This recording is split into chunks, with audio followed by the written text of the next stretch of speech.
सुप्रभात बच्चों, कैसे हैं आप सब। हम सभी आशा करते हैं आप सब अपने घरों में पूर्णतः स्वस्थ तथा सुरक्षित होंगे तथा घर के सुरक्षित वातावरण में अपनी पढ़ाई अब सुचारू रूप से जारी रखे हुए होंगे। जैसा कि आप सभी बच्चे अब लाइव कक्षा में पढ़ रहे हैं, साथ साथ अपने डाउट्स पूछ पाते हैं, अच्छे से अपने जो डाउट्स हैं, अपनी जो शंकाएं हैं उनका निवारण कर पाते हैं और अपना रोज़ नियम के अनुसार जिस प्रकार आप स्कूल में आकर, विद्यालय में आकर पढ़ते थे, वैसे घर से अपनी पढ़ाई को जारी रख पाते हैं।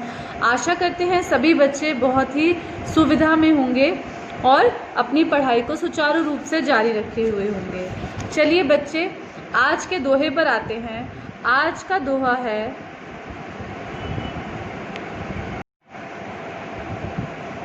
जाति न पूछो साधु की, पूछ लीजियो ज्ञान। जाति न पूछो साधु की, पूछ लीजियो ज्ञान। मोल करो तलवार का, पड़ी रहन दो म्यान।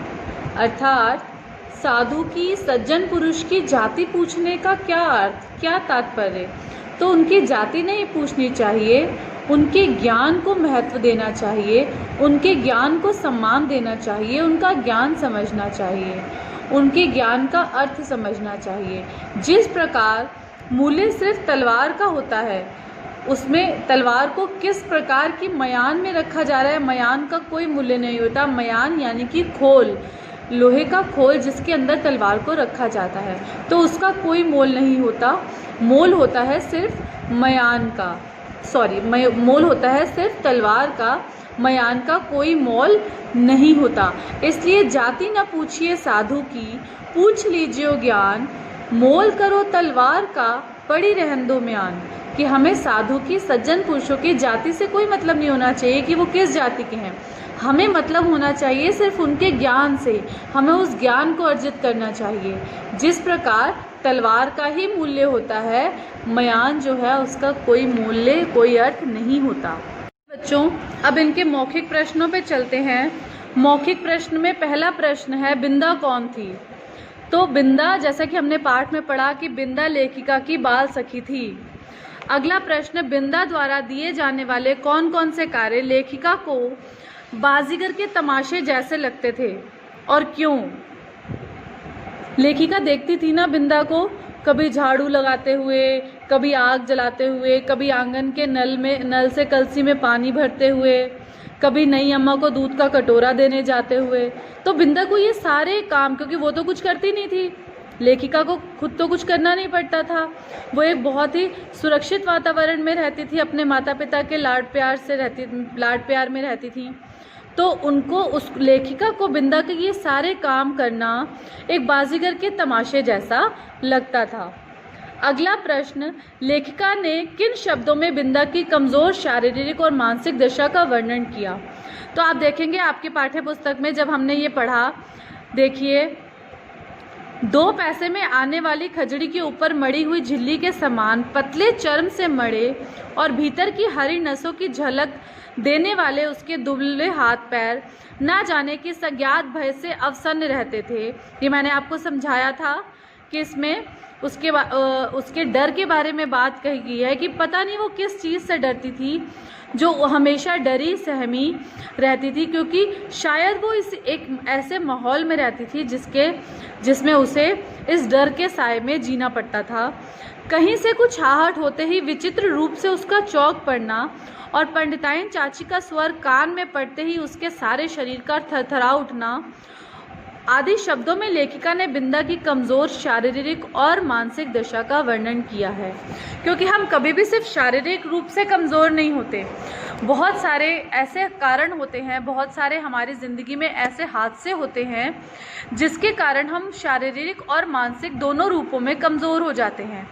और लेखिका ने बिंदा की इसी शारीरिक और मानसिक कमज़ोरी का और दुर्बलता का वर्णन इस पाठ में किया है। अगला प्रश्न, बिंदा को कौन सा उपाय नहीं जचा। आपको याद होगा हमने जब पाठ में पढ़ा था कि लेखिका ने बिंदा से कहा कि तुम नई माँ को पुरानी अम्मा क्यों नहीं बुलाती या क्यों नहीं कहती, फिर ना वह नई अम्मा रहेगी और ना ही डांटेगी। बिंदा को यह उपाय नहीं जचा, क्योंकि वह तो अपनी पुरानी अम्मा को खुली पालकी में लेटकर जाते और नई को बंद पालकी में बैठकर आते देख चुकी थी। जैसा कि मैंने आपको पाठ में समझाया था कि जब किसी विवाहित स्त्री का निधन हो जाता है, उसकी मृत्यु हो जाती है, तो उसे दुल्हन के भेष में सजाया जाता है, उसे दुल्हन का जोड़ा पहनाया जाता है, उसका श्रृंगार कर कर उसे अर्थी पर ले जाया जाता है, अर्थी पर लेटाकर।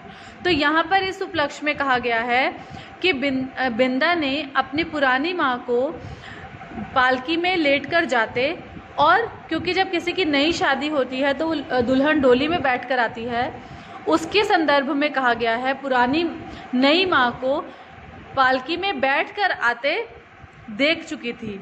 अगला प्रश्न, कौन से प्रश्न लेखिका की बुद्धि की परीक्षा ले रहे थे? आपको याद होगा, जब हमने पाठ में पढ़ा था, सभी बच्चों को याद होगा। लेखिका के घर काम करने वाली रुकिया ने लेखिका की माँ से ना जाने क्या कहा। लेखिका की माँ रामायण पढ़ना बंद कर बार बार आंख पोंछती हुई बिंदा के घर चल दी। जाते जाते उन्होंने लेखिका को घर से बाहर ना निकलने को कहा।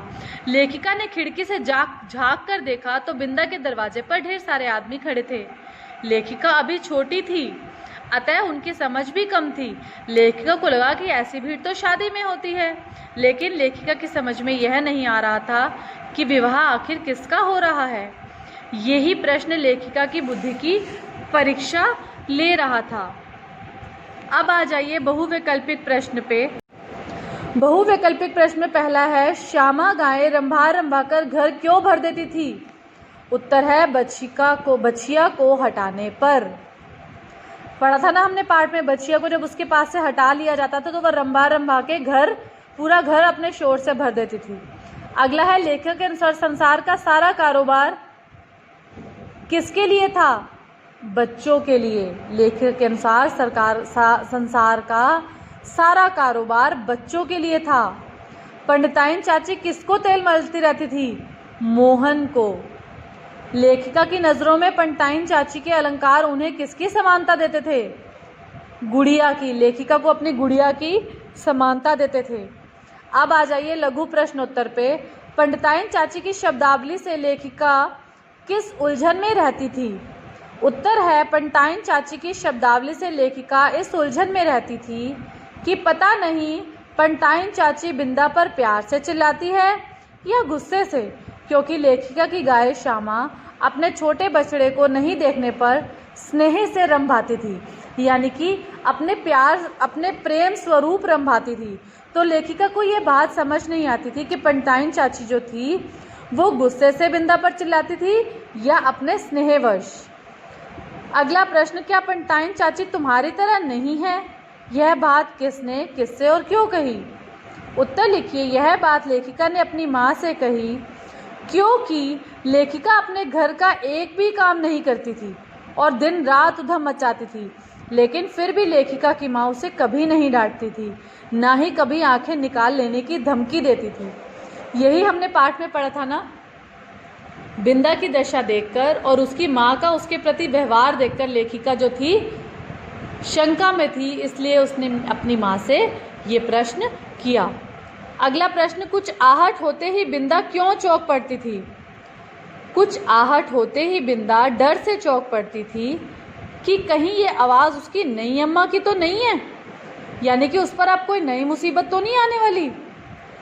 अगला प्रश्न, तुम कभी चमकीला तारा ना बनना, चाहे भगवान कितना ही चमकीला तारा बनावे। लेखिका ने यह बात क्यों कही? उत्तर लिखिए, लेखिका ने ये बात इसलिए कही क्योंकि बिंदा ने लेखिका से कहा था कि उसकी पुरानी अम्मा को भगवान ने तारा बना दिया है। फिर उसकी नई अम्मा आ गई। लेखिका को डर था कि भगवान उसकी भी अम्मा को अगर तारा बना देंगे तो उसकी भी नई अम्मा आ जाएगी और लेखिका का दूध, बिस्किट तथा जलेबी आदि सब बंद कर देगी, जैसे बिंदा की नई अम्मा ने बिंदा के साथ किया। यानी कि बिंदा की दशा देखकर लेखिका अपने लिए उसकी कल्पना तक नहीं कर सकती थी और जिसके लिए वह बहुत डरी हुई थी, जिसके कारण उसने अपनी माँ से यह प्रश्न किया और उसके अपनी माँ को बहुत ही प्रार्थनापूर्ण अपने शब्दों में तारा ना बनने के लिए आग्रह किया। अब देखिए दीर्घ प्रश्नोत्तर। लेखिका को पंटाइन चाची का व्यवहार विचित्र क्यों लगता था? लेखिका को पंटाइन चाची का व्यवहार विचित्र इसलिए लगता था क्योंकि सर्दी के दिनों में जब लेखिका को धूप निकलने पर जगाया जाता था, गर्म पानी से हाथ मुंह धुलाकर मोजे, जूते, ऊनी कपड़े पहनाए जाते थे और मन मनाकर गुनगुना दूध पिलाया जाता था, तब पड़ोस के घर में पंटाइन चाची का स्वर उच्च से उच्चतर होता रहता था, अर्थात वह बिंदा को जोर जोर से डांटती रहती थी और लेखिका को ये पंटाइन चाची का यह व्यवहार बहुत ही विचित्र प्रतीत होता था। एक बार दोबारा देख लीजिए। लेखिका को पंटाइन चाची का व्यवहार विचित्र इसलिए लगता था क्योंकि सर्दी के दिनों में जब लेखिका को धूप निकलने पर जगाया जाता था, गर्म पानी से हाथ मुंह धुलाकर मोजे, जूते, ऊनी कपड़े पहनाए जाते थे और मन मनाकर गुनगुना दूध पिलाया जाता था, तब पड़ोस के घर में पंटाइन चाची का स्वर उच्च से उच्चतर होता रहता था, अर्थात वह बिंदा को जोर जोर से डांटती रहती थी। अगला प्रश्न, लेखिका को ऐसा क्यों लगा कि संसार का सारा कारोबार बच्चों के लिए है? उत्तर लिखिए। क्योंकि लेखिका अपने बचपन के दिनों में देखती थी कि बिल्ली अपने छोटे छोटे बच्चों को अपने तीखे पैने दांतों में ऐसी कोमलता से दबाकर ले जाती थी कि उनको खरोश तक ना आए। लेखिका के छत पर कबूतर तथा कमरे में बड़ी तस्वीर के पीछे गौरैया का घोंसला था, जिसमें गौरैया अपने बच्चे के लिए चोंच में भरकर लाए दानों को खुली चोंच में बड़ी सावधानी से डालती थी। लेखिका की गायें श्यामा बछिया को हटाते ही जोर जोर से रंभाने लगती थी तथा एक बच्चे को कंधे से चिपकाए तथा एक की उंगली पकड़े हुए एक भिखारिन द्वार द्वार फिरती थी। वह भी तो बच्चों के लिए ही कुछ मांगती थी, इसलिए लेखिका को लगता था कि संसार का सारा कारोबार बच्चों को खिलाने, पिलाने, सुलाने आदि के लिए हो रहा है। अगला प्रश्न, पूछने पर बिंदा ने अपने ज्ञान कोश में से कुछ कण मुझे दिए, यह कथन किस संदर्भ में कहा गया है? उत्तर लिखिए। एक बार बिंदा ने आसमान में एक चमकीले तारे की ओर उंगली उठाकर लेखिका को बताया कि वह रही मेरी अम्मा। तब लेखिका को आश्चर्य हुआ, क्या सबकी एक अम्मा तारों में होती है और एक घर में होती है? लेखिका के पूछने पर बिंदा ने उसे बताया, जिस अम्मा को ईश्वर बुला लेता है वह तारा बनकर ऊपर से बच्चों को देखती रहती है। यही आपने पाठ में पढ़ा था, यही बिंदा ने लेखिका को बताया था, जिसके कारण लेखिका ने जिसके संदर्भ में बोला कि बिंदा ने अपने ज्ञान कोश से कुछ कण मुझे दिए। अगला है, आशय स्पष्ट कीजिए। बिंदा ऐसे बैठी रही मानो सिर के बाल नई अम्मा के ही हों। आपको याद होगा जब हमने ये पाठ पढ़ा था कि उसकी नई अम्मा ने उसके बाल तक काट दिए थे और काट कर कूड़े में ढेर कर दिए थे, तब बिंदा ऐसे बैठी रही थी। तो देखिए बिंदा, उत्तर आप लिखेंगे, बिंदा लेखिका महादेवी वर्मा की बाल सखी थी। उसकी सौतेली माँ द्वारा उसे बहुत ही प्रताड़ित किया जाता था। एक दिन बिंदा के पिता के भोजन में बाल मिलता है। वह बाल बिंदा की माँ का होता है, लेकिन बिंदा की सौतेली माँ यह कहती है कि बाल बिंदा का है और वह कैंची से बिंदा के सारे बाल जड़ से काट देती है। लेखिका को यह देखकर बहुत दुख होता है, लेकिन बिंदा चुपचाप अपने बालों को कटवा लेती है, जरा भी विरोध नहीं करती। उसका इस तरह से निरपेक्ष भाव से बाल कटवाना ऐसा था जैसे बाल उसके नहीं बल्कि नई अम्मा के हों। अगला देखिए, पंटाइन चाची के न्याय विधान में ना क्षमा का स्थान है ना अपील का अधिकार। तो आप उत्तर लिखेंगे कि प्रस्तुत पंक्ति के माध्यम से लेखिका ने अपने पड़ोस में रहने वाले पंटाइन चाची की क्रूरता तथा उसके कठोर हृदय का वर्णन किया है। एक बार पंटाइन चाची की सौतेली बेटी बिंदा से आग पर से उफनता दूध उतारने में हाथ से छूटकर उसके पैरों पर गिर गया। उसके पैर बुरी तरह जल गए और वह जोर जोर से चिल्लाकर रोने लगी और पड़ोस में रहने वाली अपनी सहेली अर्थात लेखिका से अपने घर में कहीं छुपाने के लिए विनती करने लगी, क्योंकि उसे डर था कि उसकी सौतेली माँ अर्थात पंटाइन चाची उसे दूध गिराने के जुर्म में पीटने लगेगी।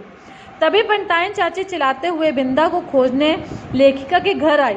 लेखिका ने बिंदा को अपने घर में गाय का चारा रखने वाले कमरे में छुपा दिया तथा पंटाइन के जाने के बाद लेखिका की माँ ने बिंदा के जले पैरों पर तिल का तेल और चूने का पानी लगाकर बिंदा को उसके घर भेज दिया।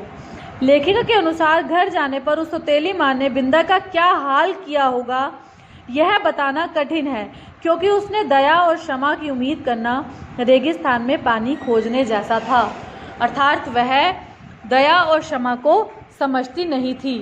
तीसरा, डॉक्टर दवा की शीशियां, सिर पर हाथ फेरती हुई माँ और बिछौने के चारों ओर चक्कर काटते हुए बाबूजी के बिना भी बीमारी का अस्तित्व है, यह मैं नहीं जानती थी। प्रस्तुत पंक्तियों के माध्यम से लेखिका ने बिंदा की बीमारी में उसकी दयनीय स्थिति का वर्णन किया है। एक बार लेखिका की बाल सखी बिंदा को चेचक हो गया। लेखिका ने जब उसे कुछ दिन नहीं देखा तो लेखिका को उसकी चिंता होने लगी। एक दिन दोपहर में लेखिका चुपके से उसके घर गई। लेखिका ने देखा कि बिंदा घर के निचले खंड में एक कमरे में अकेली एक खाट पर मैली सी चादर ओढ़े लेटी थी। उसने बताया कि उसकी सौतेली माँ छुआछूत के डर से उसके बेटे के साथ घर के ऊपरी खंड में रहती है। बिंदा की बीमारी में यह हालत देखकर लेखिका को बहुत दुख हुआ, क्योंकि लेखिका जब बीमार होती थी उसे देखने डॉक्टर आते थे। उसकी माँ उसका पूरा ख्याल रखती थी तथा पिता उसके आसपास घूमते रहते थे, लेकिन बिंदा के पास कोई नहीं था। वह अकेली एक कमरे में लेटी हुई थी।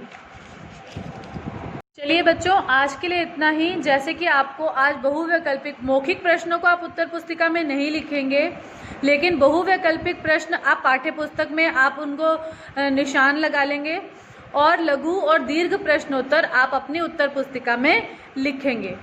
आज के लिए इतना ही। अब हम मिलेंगे अपनी कल की लाइव कक्षा में और आगे का पाठ, आगे के प्रश्नोत्तरों को अपनी लाइव कक्षा में हम पूरा करेंगे। जिन बच्चों का कुछ छूट गया होगा आप वीडियो को वापस रिवर्स करके देख सकते हैं, आपके पास ये सुविधा उपलब्ध है। और अगर फिर भी आपको कुछ संशय हो तो आपके पास PDF भी उपलब्ध हो जाएगी, जिसके माध्यम से आप अपना कार्य पूरा कर सकते हैं।